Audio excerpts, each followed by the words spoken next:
It is 2 in the morning. The air in the penthouse is cold. Too cold. The air conditioner is humming a low, angry sound, fighting against the sticky heat of Accra outside. But I am sweating. My name is Isabella, and I am waiting. I am sitting on the edge of the velvet sofa. The red wine in my glass has gone warm. I haven't taken a sip in hours. My fingers are tight around the stem of the glass. So tight I think it might snap. Below me, the city is still awake. I can see the light of Osu blinking like tired eyes. I can imagine the smell of the streets down there. Dust, grilled tilapia, exhaust fumes, sweat, life. But up here, on the 10th floor, it is dead. It is perfect and it is dead. I look at the door with the gold handle. It hasn't moved. Malik said he would be back by 8. Just a business dinner, Bella, he told me. He kissed my forehead. His lips were soft, but his eyes were always calculating something, always watching. Wait for me. Wear the red dress. So I am wearing the red dress. The silk feels like a second skin. It feels like a promise. I love him. I have to say it so you can understand. I love him with a sickness. When he is in the room, the air gets thin. When he touches me, I forget my own name. He is the king of this city, and I am the only one allowed inside his castle. But tonight feels different. I stand up. My legs feel heavy. The silence in the apartment is not empty. It feels full, like someone is holding their breath in the corner. I walk to the hallway. The floor is marble, cold under my bare feet. I see my reflection in the mirror. My lipstick is perfect. My hair is perfect. I look like a doll waiting to be played with. Malik, I whisper. My voice sounds small, too small. The power cuts. The lights die instantly. The apartment plunges into a thick, suffocating darkness. The only light comes from the moon, spilling through the balcony doors, casting long, twisted shadows across the furniture. I freeze. I don't move. I listen. Usually, the generator kicks in within seconds. 1, 2, 3. Nothing. The silence is louder now. And then I smell it. It isn't the smell of my expensive perfume. It isn't the smell of the leftover dinner on the table. It is the smell of earth. Wet, red clay. The kind of mud you find deep in the village after a heavy rain. The smell of a grave. Why is there mud in a 10th floor penthouse? My heart hammers against my ribs. It hurts.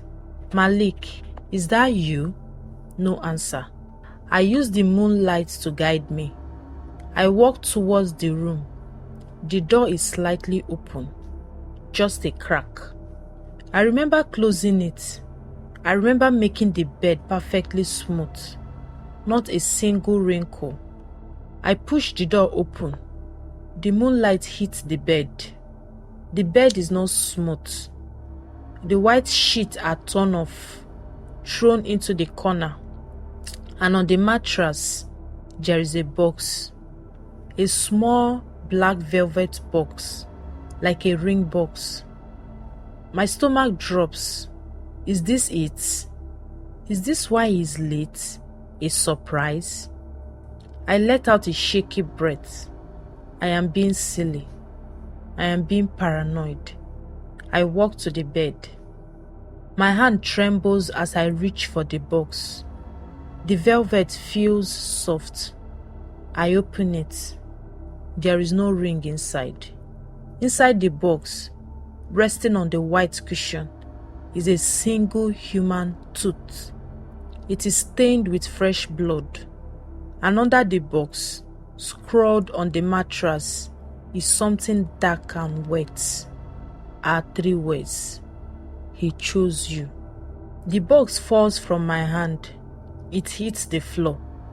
The tooth rolls out onto the carpet. It looks like a small white stone, but I know what it is. My stomach turns over. I cover my mouth to stop the scream. The taste of bile is in my throat. He chose you. The words on the bed look black in the moonlight. They are wet. The sound comes again from the living room. Someone is stepping on the broken glass. I am not alone. Panic is a cold bucket of water. I need to move. I need to get out. I look at my phone on the nightstand. I grab it. My fingers are slippery with sweat. I press Malik's number. Network busy or blocked. Please, I whisper. Please pick up. The phone is useless. A dead brick in my hand. I kick off my heels. I cannot run in heels. I am barefoot now. The marble floor is freezing. I feel small. I move to the bedroom door. I peek out. The hallway is a long tunnel of darkness. The moonlight from the living room creates shapes that look like monsters. Who is out there? Is it thieves? Robbers looking for Malik's money? If it's robbers, I can give them my jewelry. I can give them the safe code. But robbers don't leave teeth in ring boxes. Robbers don't write messages in blood. This is personal. This is hate. Someone is whistling. It is a slow, happy tune. A lullaby. It sounds wrong in the dark. It sounds like madness. I step into the hallway. My body is tight. I am hugging the wall. I need to get to the front door. It is 20 steps away. 1 step, 2 steps. The smell of the wet earth is stronger now. It is choking me. It smells like the rainforest, but rotten. I see a shadow near the kitchen island. It is tall, a man. He is not wearing a mask. He's wearing a suit, a fine suit, like the ones Malik wears. But he's standing perfectly still. He is looking out the window at the city lights. He is not holding a gun. He is holding a glass of wine. My glass of wine. He turns around slowly. I cannot see his face clearly. Just the sharp line of his jaw and the white of his smile.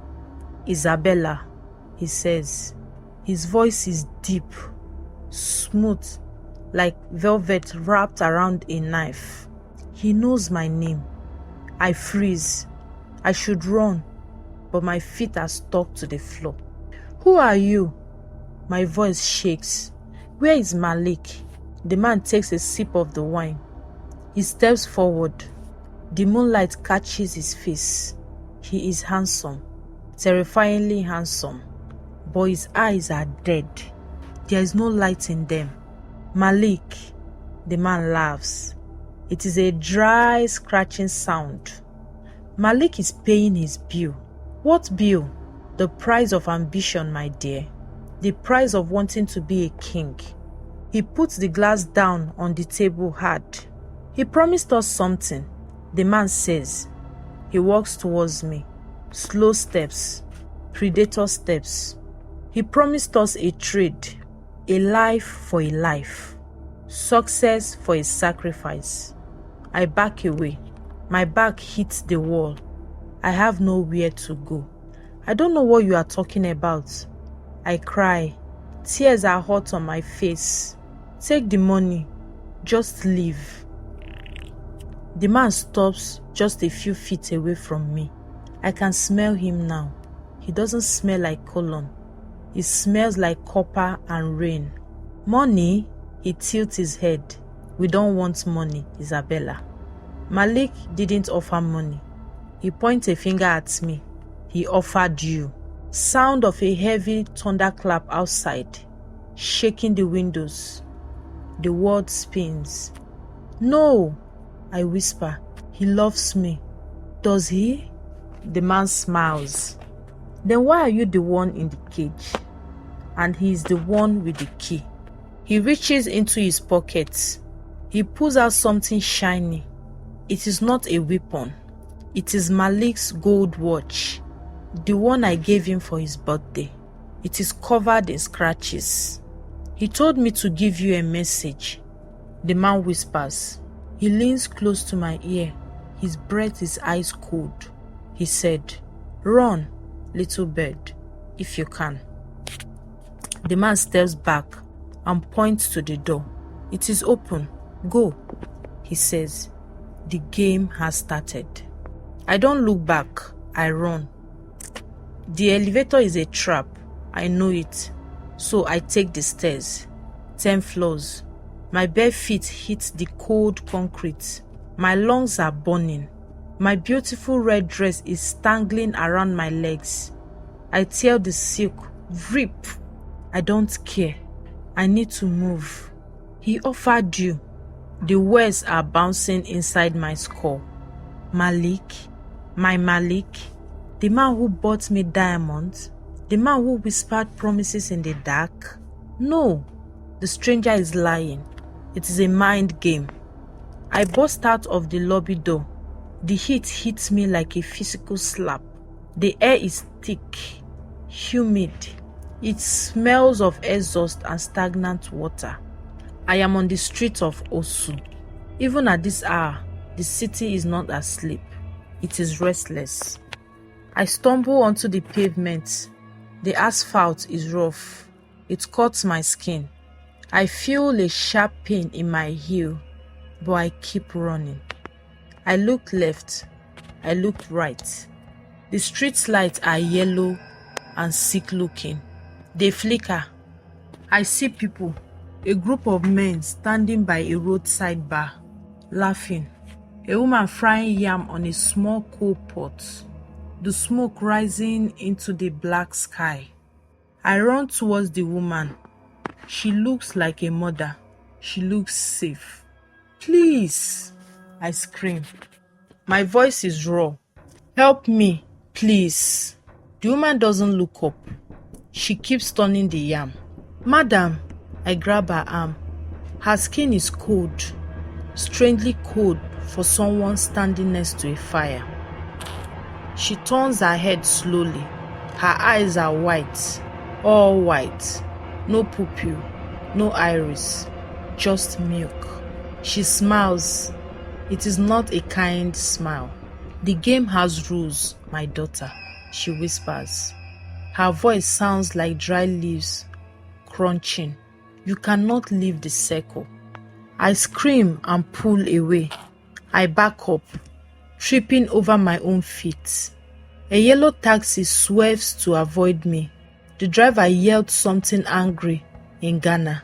Taxi! I wave my hands frantically. Stop! Take me anywhere. The taxi stops. I scramble into the back seat. The leather is cracked. It smells of stale cigarettes. Drive, I yell. Just drive. Airport. Go to the airport. The driver nods. He doesn't speak. He hits the gas. Sound of the car accelerating speedily. I sink back into the seat. I am safe. I am moving. I check the rear view mirror to see if the stranger is following. The street behind us is empty. I let out a sob. My hands are shaking, so bad I can't clasp them together. Thank God, I whisper, thank God. I look at the driver's eyes in the rearview mirror. He's watching me. He hasn't blinked, not once. Why are you going to the airport, Isabella? He asked. My blood freezes. I didn't tell him my name. How do you know my name? The driver chuckles. It is the same laugh, the dry, scratching laugh of the stranger in my apartment. I look at the back of his head, the neck. There is a tattoo on his neck, a small black snake eating its own tail. Malik has the same tattoo on his wrist. "Stop the car," I command. "We are not there yet," he says. His voice changes. It becomes deeper. The debt is not paid. "Let me out," I scream. I pull the handle. It is jammed. I looked out the window. We are not driving towards the airport. We are leaving the city light. We are driving into the darkness, into the bush, and then I smell it again. Inside the taxi, overpowering the smell of cigarettes, the smell of wet red earth, the smell of a grave. I look down at my feet. Mud is slipping up from the floorboards of the car. Thick red mud. It is covering my ankles. It is rising. The car isn't a car anymore. It feels like a coffin. "Malik!" I scream his name. "Why?" The driver turns his head all the way around, like an owl. His neck cracks. It is not the taxi driver. It is not the stranger. It is Malik's face. But it is rotten. Because the thing wearing Malik's face says, "Power eats the things you love most." Darkness. Then pain.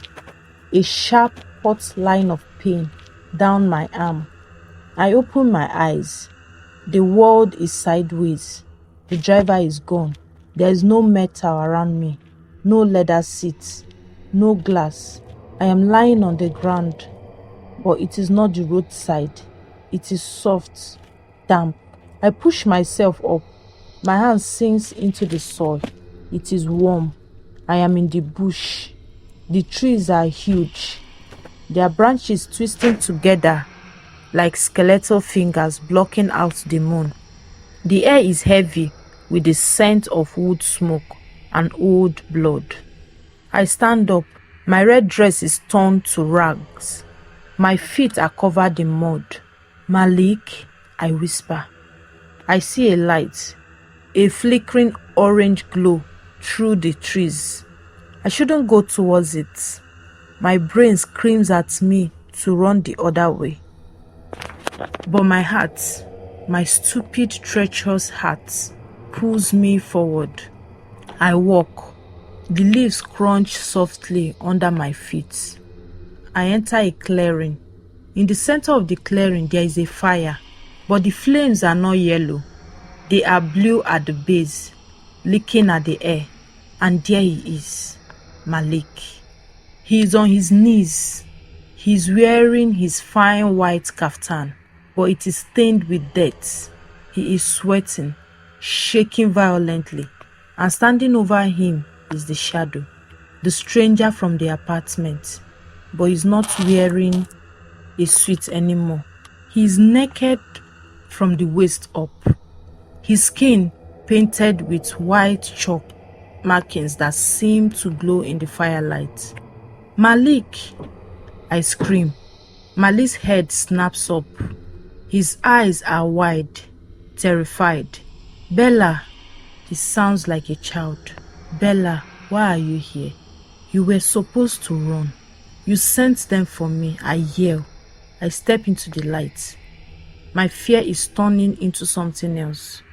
Rage. "You sold me." "No!" Malik crawls towards me.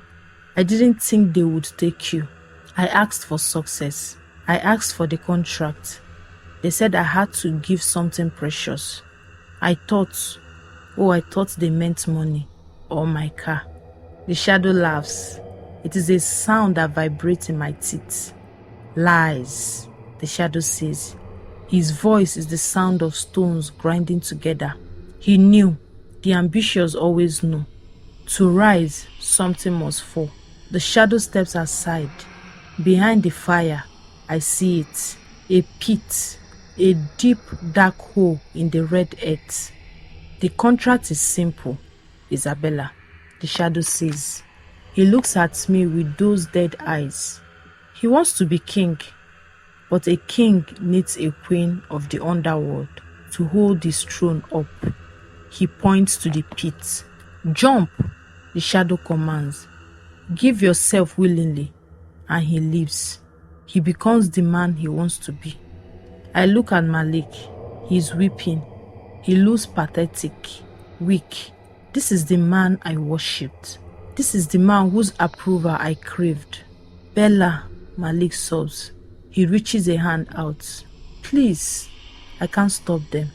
If you don't do it, they will take me instead. The silence stretches. The cricket stopped. The wind stops. I looked at the pit. It smells of eternity. Then I look at Malik. I look at the gold chain around his neck, the expensive watch on his wrist. You want me to die? I say slowly. My voice is steady now, so you can be rich. I love you, Malik cries. I will build a monument for you. I will never forget you. The shadow hands me a knife. It is made of bone, sharp, rusty. Choose, the shadow whispers. Love is sacrifice, is it not? I take the knife. The handle is warm. It feels alive in my hand. I look at the pit. I look at the shadow. I look at Malik. My love for him was a fire, but fires burn out. I walk towards Malik. He looks up at me, hope in his tear-filled eyes.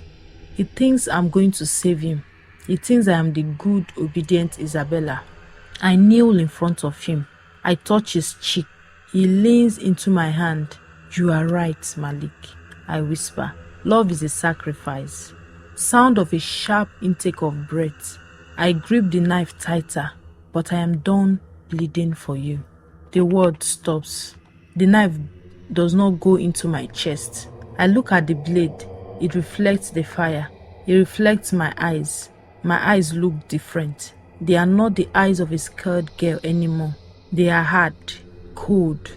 Malik smiles, waiting for me to jump into the pit, waiting for his victory. Do it, Bella, he whispers. For us. For us, I repeat. I stand up slowly. My knees pop. The mud feels heavy on my legs, anchoring me to the earth. I turn to the shadow. You said the contract requires a sacrifice, I say. My voice is steady. It cuts through the smoke. A life for a king. The shadow tilts his head. The white paint on his skin seems to move. Yes. Does it matter who becomes the king? Malik's smiles drop. Bella, what are you saying? The shadow grinds. His teeth are sharp points. Ambition has no gender, Isabella. The spirit listens to the strongest will. I look back at Malik, the man I loved, the man who sold me for a seat at the table. He tries to scramble backward, but the mud holds him. You wanted power, Malik, I whisper. I raise the bone knife. You wanted to be the only one standing. No, Bella, please, he screams. It is a heightened sound. I love you. I loved you too, I say, but I love myself more. I don't look away. I drive the knife down, not into his heart, but I shove him hard. He loses his balance. He slips on the mud. He flails, grasping at the air, grasping at my dress. I step back. He falls backward into the pit. Darkness returns, but I'm not afraid of it anymore. The shadow is standing right in front of me. He is no longer terrifying. He looks like a servant. He bows low. The debt is paid. The shadow whispered. Long live the queen. I open my eyes. I am back on the velvet sofa. The penthouse is cool. The air conditioner is humming that low, steady song. The sun is rising over Accra. The sky is a bruising purple and gold. I look down at my hands. They are clean, manicured, no mud, no blood. But on my wrist, there is a new mark, a small tattoo of a black snake eating its own tail. The heavy monogamy door opens. A maid walks in. She keeps her head down. She looks terrified. Madam, she whispers, the police are here. They say they found Mr. Malik's car. It went off a bridge. They say he didn't make it. She starts to cry. I stand up. I smoothed down my red dress. It is not torn. It is perfect. I walked to the balcony. I looked down at the city, my city. I feel the power humming in my veins. It is cold, but it is strong. Stop crying, I tell the maid. My voice is deep, commanding. I pick up the glass of red wine. I take a sip. It tastes like iron, tastes like victory. Mr. Malik was a weak man, I say. Looking at the rising sun, Accra eats the weak. I smile at my reflection in the glass. Prepare my breakfast. I have a business to run.